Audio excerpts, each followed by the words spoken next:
Leverage. A simple word, really. When you use a bottle opener to uncap your favorite brew, you use leverage. And when you pry open a can of paint with a screwdriver, you use leverage. And yet, in the financial world, abuse of leverage has repeatedly led the economy to ruin.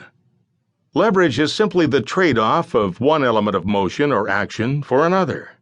With a can of paint, your screwdriver has a 1/4 inch of movement at the business end under the lip, but 4 inches of movement on the handle. You thus multiply the force you exert by 16 times. But the trade-off is that the bit moves only a 1/16th as far. With financial leverage, the same principle applies, except the trade-off is that losses multiply exactly as do gains. Nearly everyone who undertakes a leveraged transaction understands this part of the essence of leverage. But what's not thought about often is the inherent nature of leverage in the financial realm, and how, as a consequence of the fundamentals of finance that go back over 1,000 years, certain mathematical facts cannot be avoided.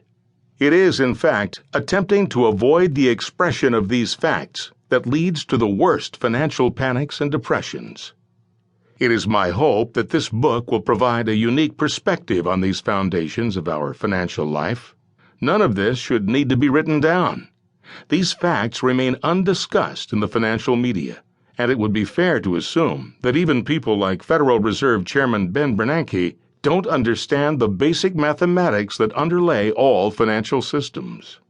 Such an assumption would be terribly foolish, for it is only through the public's lack of knowledge that banking and financial interests can fleece our nation and, indeed, the people of all nations.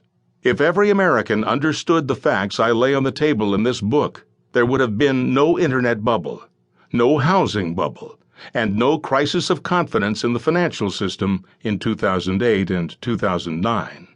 What is discussed here is no less fundamental than the sun rising in the east each day and setting in the west. Without understanding these foundational principles, one cannot craft public policy to both accept what we cannot change and yet have outcomes that are acceptable for all actors in the financial system, both public and private. One may argue with a mathematician, but one may not argue with the math itself.